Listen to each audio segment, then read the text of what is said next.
shot. Okay. All right, welcome back to Burns Brothers Performance. We're going to do some more series of updates. Last you saw here, the last update was the 55 Chevy from Top Gun that George completed. It is the award-winning 55 Chevy. George took home some trophies over the summer with that and shipped the car off to his uncle, so it's back in Southern California. And we're now going to talk about a new project that George is going to take us through. But first, Oh, yeah. it's happy hour BBP. You go ahead and open yours first, and you put in your plug for SCSN. Thank you for the reminder. Yeah. Streetcar Super Nationals coming up in November. We want to do whatever we can to promote that. Thank you, Mel, for putting that race on. We love that race. Some of us hope to attend and maybe even race in that race. So we'll see what happens. PSCA, Streetcar Super Nationals. Thank you, Mel. All right, and I have found the perfect labels out here because I want to do a toast for my brother James, because his birthday's coming up on the 28th, and I know we won't get together before then. So this video, I want to do a little toast to James. It would have been his 33rd birthday coming up on the 28th. So Beautiful. this is James. Love you, James. Cheers. All right, so I'm going to actually show you a 69 Chevelle that is owned by Tammy Hall and co-owned by her husband, Kirk. And we're doing a full frame-off restoration on it. It is an original SS396 car. So we're going to take you along, show you the progress that I've done so far on the car, and tell you where we're going forward on it. All right. Kirk is our one of our favorite expert racers, Kirk Hall, Tammy's husband. You'll see him at the Streetcar Super Nationals, by the way. Okay, here we are in front of the Chevelle. George Burns, take us through this thing. So this particular 69 Chevelle, like I said, owned by Tammy Hall. She bought it a number of years ago.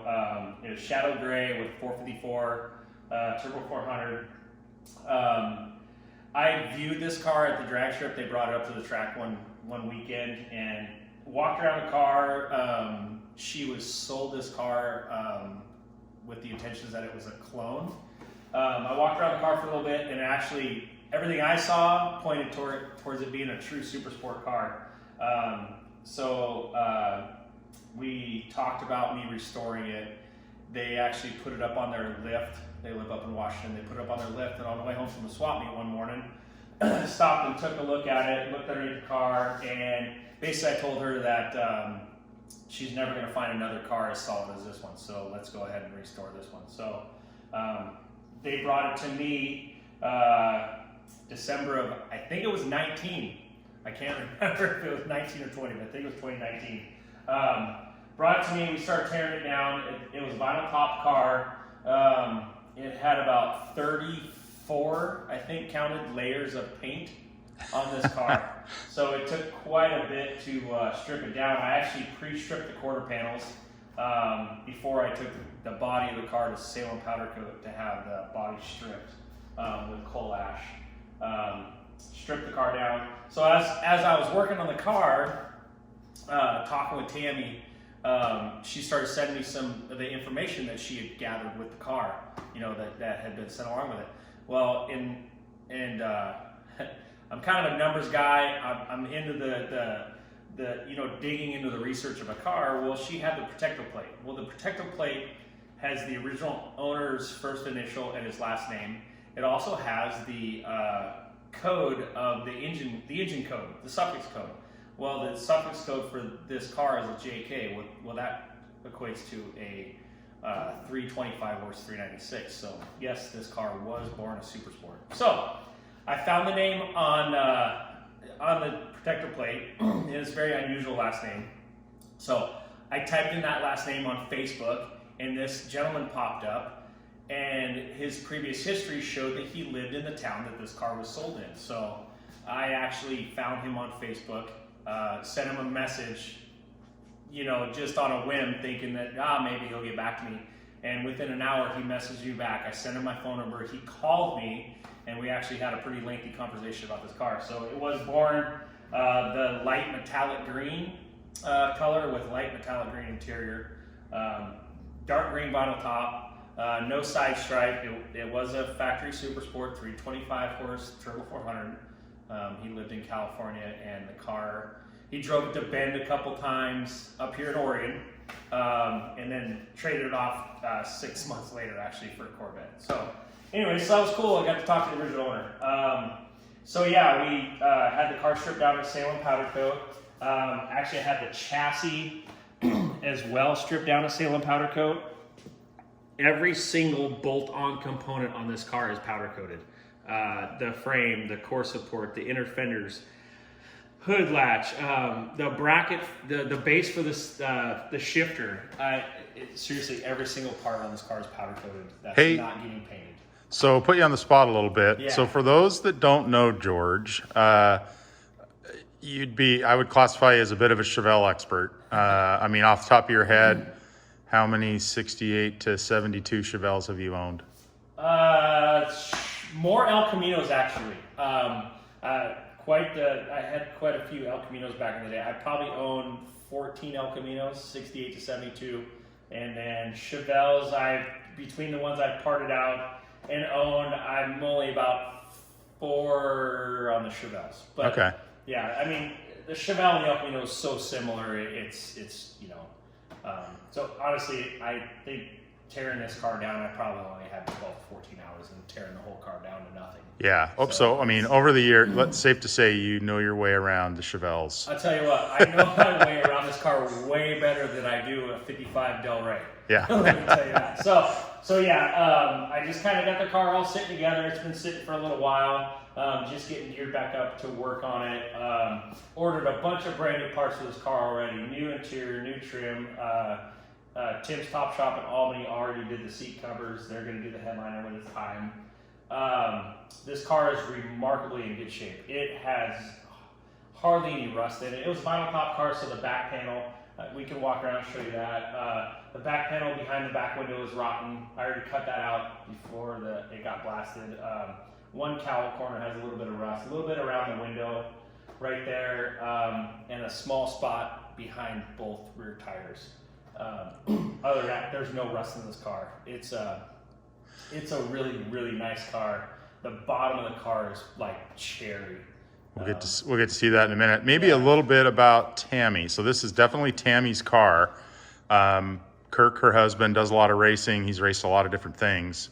But this is going to be Tammy's car. Tammy is also a racer. She's got a Hellcat that she runs. So she's seen high tens in that Hellcat behind the wheel.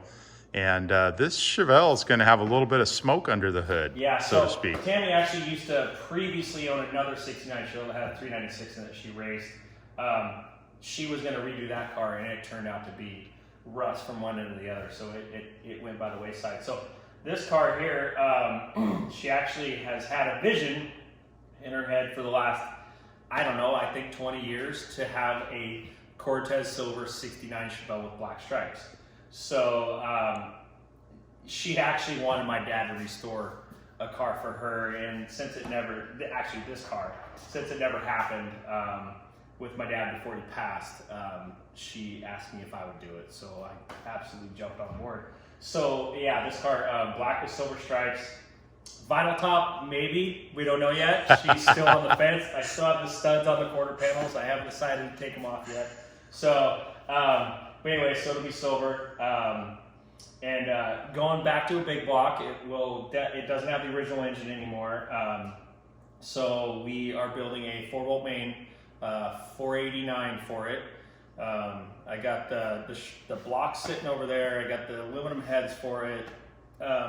We're gonna dress it up a little bit, make it something that she wants, something that she can enjoy, and something that's her flavor. She's getting to pick out, all the drive accessories, the valve covers, the colors. So it's pretty cool to see her get excited about the progression of the car and how it's going to go and what the end result's going to be. So no roll bar, but I'm betting this thing will see 11s, right? It'll probably run pretty good. Yeah, it's going to be 10 1/4, 10 1/2 to 1. It's got the Brodix Race Right heads with a roller cam. When I was looking at camshafts, I found a cam that was a little bit bigger than the ZZ502 cam just by chance, and I really like the cam, so I'm happy with the choice on that. It'll have a 950 HP on it. Super exotic pistons. Yeah. I mean, it's an Eagle rotating kit with Molly pistons. All the machine work's been done at Hatch Engine so far. I'm going to talk to Rob Laughlin about doing the cylinder heads.